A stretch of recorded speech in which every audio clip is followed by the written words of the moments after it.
BB goes to do some of the most important business of any business. Do you know about this clip, Charlie? I saw. I did not listen to it. Oh, good. So he met with social media influencers. Yes, Charlie, yes. Because, of course, narratives are important. You know this when you're former intelligence. And so I think I pulled the clip here where it cuts out the question. By the way, as far as like Christian conservative influencers, which this is mainly those sorts of influencers, there are some fly honeys. Like, I found some people ratting out everybody that's in the room, and you go, well, I see how you got your following. You know, I mean, their ideas too, I'm sure. But you go, oh, okay. So one of these fly honeys was asking something about, like, you know, it's very important for the evangelical community to always have the back of the Jewish community and Israel. Maybe just Israel. Maybe they don't care about the Jewish community. I don't know. Whatever.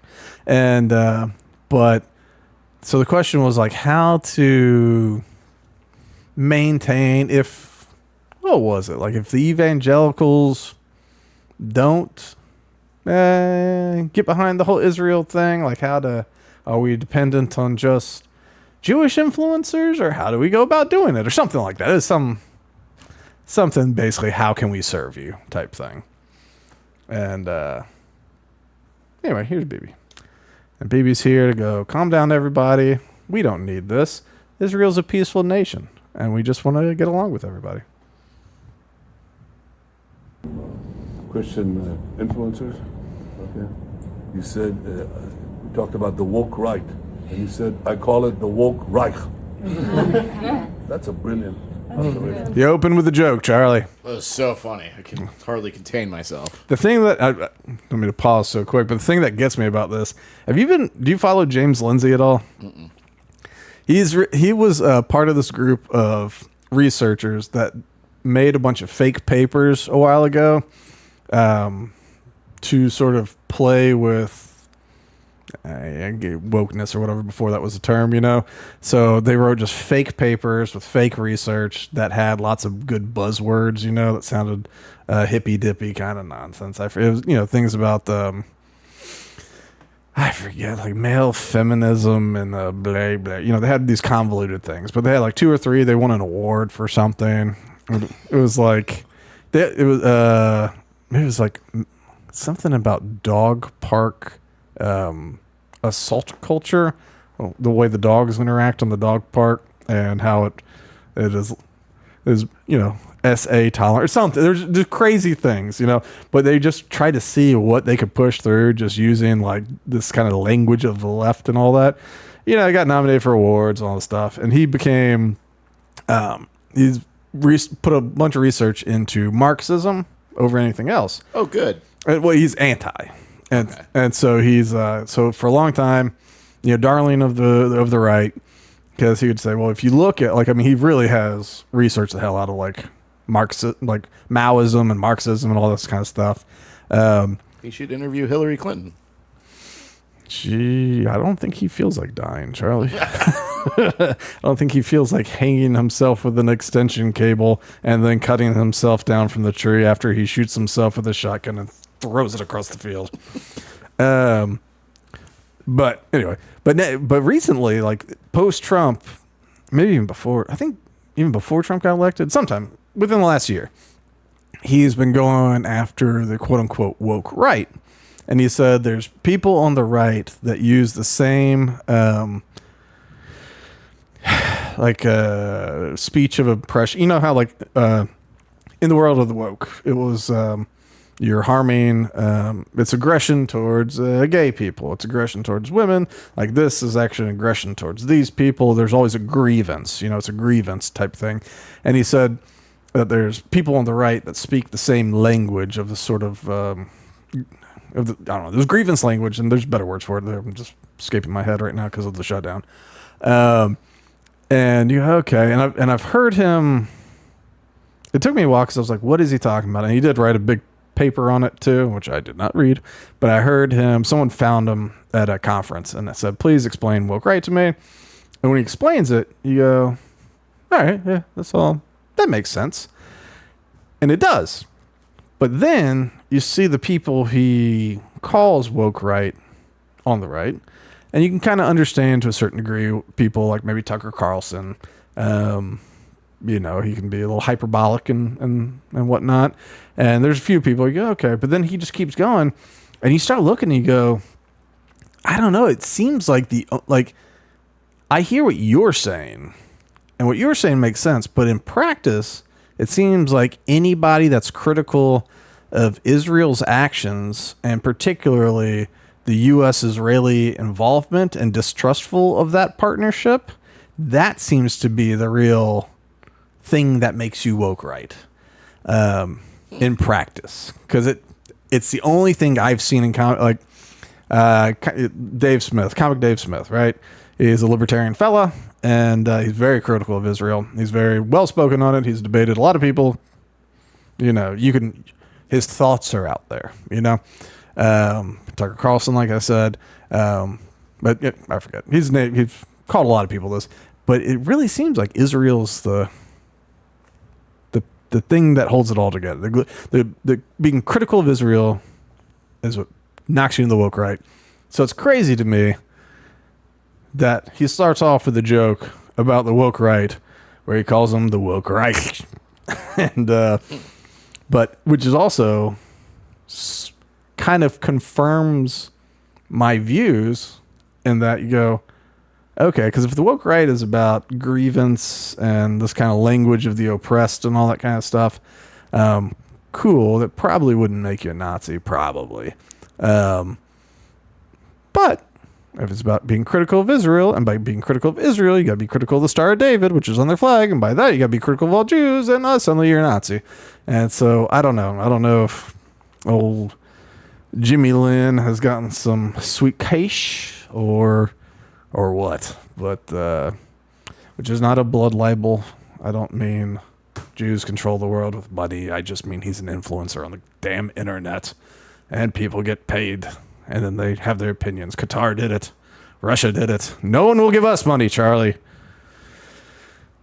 Yet.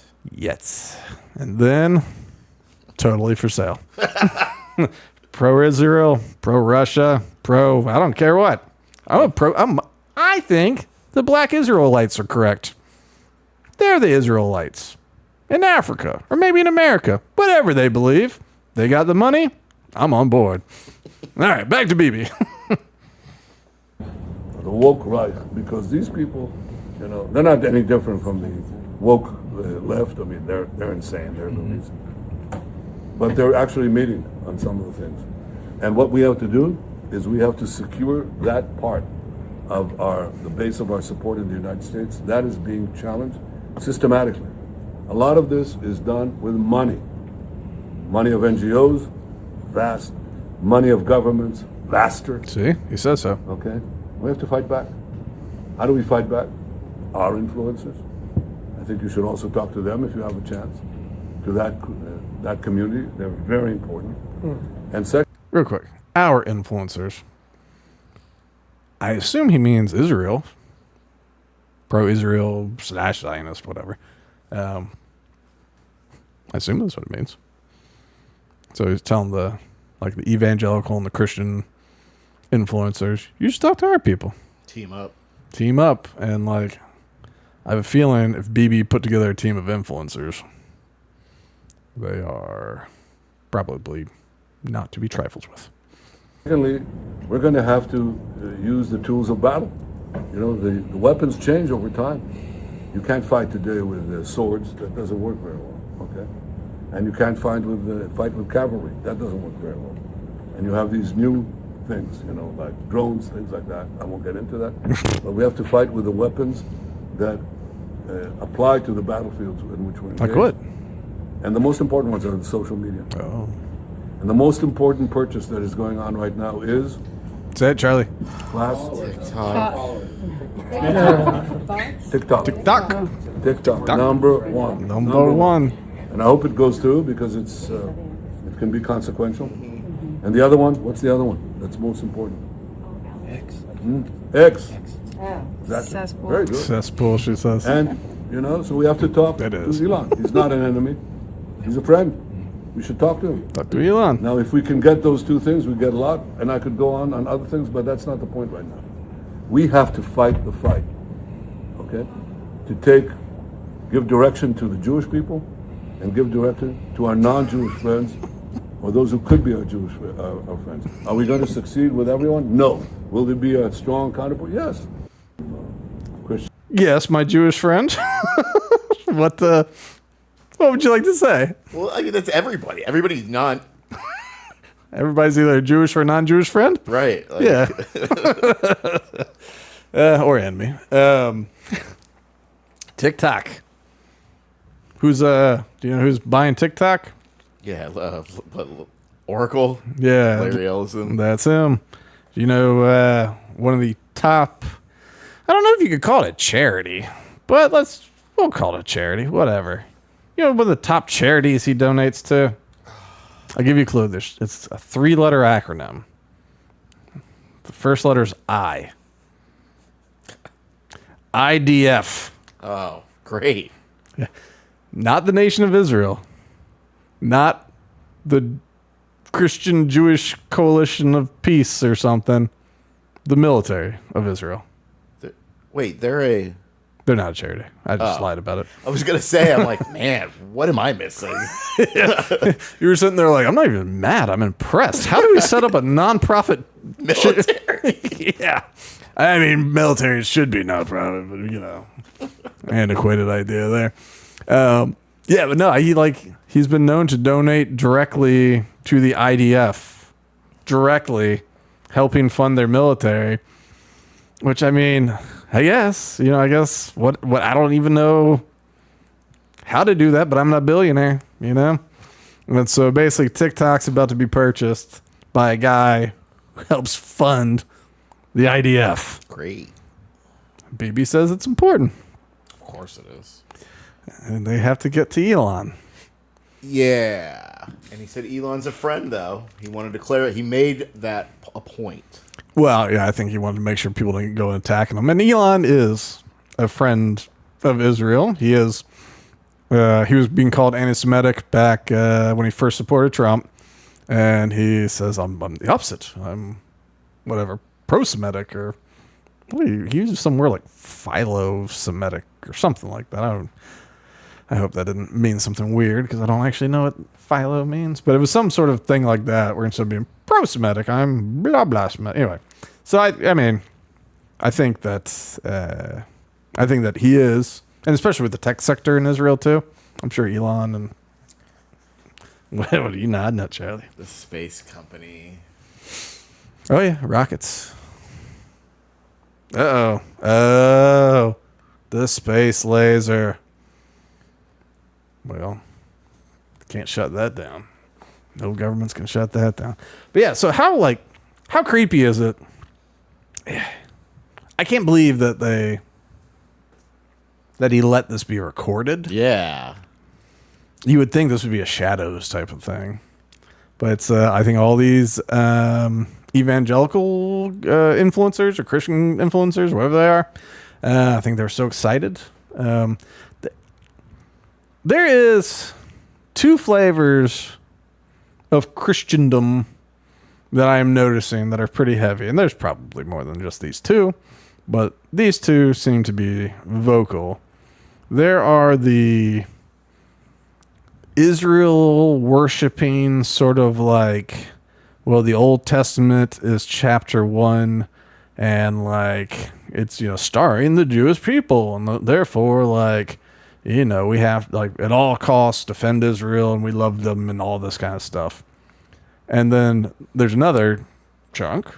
That's they killed our Lord and we have to oppose them at all chunks and at all costs. And they're also pretty loud. I just feel like they don't necessarily have to be in one of those camps. But I think these influencers are in the you must worship all that is Israel because of the Old Testament, because Jesus because of Old Testament. I mean, Christianity derived from. Yeah, like it's chapter 2. Right. Yeah. So I can understand that, but I fall off that train with defend a bordered land at all costs. That's odd to me. There's a number of things odd about it, especially, and they, the misquoting the verse about, God blessing the people of Israel and cursing the enemies and all that kind of stuff. It was very specific about I forget who he was talking to, but God told him to build a church or a synagogue or whatever. But build a church, build a temple. That's what he said. Build a temple, and build a temple, and like people come, and the people that follow you there, they will be blessed, and the people that are like, hey, f you, like screw that. But it was a very specific. It wasn't Israel. It wasn't contemporary Israel. It is one location for one temple, for one man to start a flock, which is kind of how they did it in the Old Testament. They go, listen, buddy, I'm going to make you live 1,000 years, and I'm going to give you about 30 wives along the way. You need to get in the sack. We need more Jews. And that continues on today. Well, I mean, that is their shtick. Oh, having lots of kids? Yeah. Okay, I thought you meant living forever. No, for survival. That's the Jewish community is very just as hard as like the Catholics and Mormons. Same idea. Yeah. Catholics and Mormons. Muslims, same thing. Yep. Catholics, Mormons, Muslims. Yeah. The Jews, not so much Protestants anymore. They are dying off. But yeah, I don't know. But yeah, that's how it was in the early days. They're just look, I'm focusing pretty much on you and your lineage. It's going to take some time, But I don't know. So this guy comes in town and he meets with all these popular, I guess, American influencers to talk about how to be the most pro-Israel, to counter the woke right, which is basically anti-Israel people, and how important TikTok is in the battlefield. There's missiles, there's drones, there's TikTok. Missiles and drones and TikTok. These are like the same. It's a continuation of a theme. It sounds different to us, but he's talking about it as a weapon. I think what we're seeing, and I think why we're seeing it, is because we're seeing Bibi, Benjamin Netanyahu, a weakness. I think he's coming out. I think the gloves are off. I think he might be a cat falling off a table where he feels like it's about to start and he's trying to nip it. Cat nip. No, I mean, you might be right. It might be, it's one of those things. You just can never count that guy out. Like he's too savvy and he's too, never underestimate that man. But it does it. When Trump came out and he was like, they will not annex the West Bank. They go, have you talked to Benjamin Netanyahu? And he goes, it doesn't matter. He's like, I have talked to him, but it doesn't matter if I have. They're not going to be doing this. Has to stop. And they come up with this peace plan and all this stuff. And he's been, for what that matters. But this has been one of the worst in terms of support for just Jewish people, but especially the state of Israel. This thing that they've been doing with Gaza post October 7th has been the worst possible thing for support of them. You called it too. You knew it was coming. It was one of those things like in the past it had always been just missiles lobbing. We hit them out, we hit them back. Oh, we did this. Oh, we're going to go and fight you. October 7th was brutal. And that's the thing. You critical of Israel, they go, oh yeah, you don't even care about what happened on October 7th. Like that was okay. It's like, no, like first of all, a couple of years ago, and it was horrible. It was horrible. And that was the thing. It was so horrible that, you look at it and like we said, you're sitting there going like, I don't know how this does not result in ethnic cleansing of one side or the other, whoever's stronger.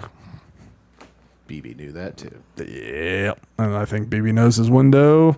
He's got his window. So I think we'll see what happens. But I don't think Bibi's done. But I do think that he is feeling the influence slipping, thus the influencers. And so, his influence is slipping as he's, got active warrants. He had his UN speech where everyone walked out on him, and he still made jokes about the pagers blowing up on people.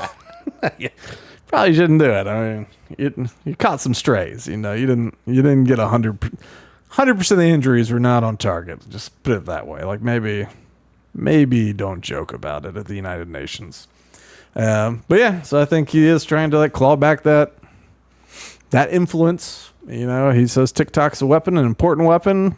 We talked about Charlie Kirk.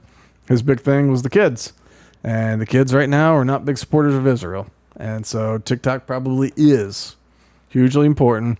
And so when you have somebody that basically funds the IDF now funding TikTok, and as Bibi calls it, a weapon. It's their weapon now.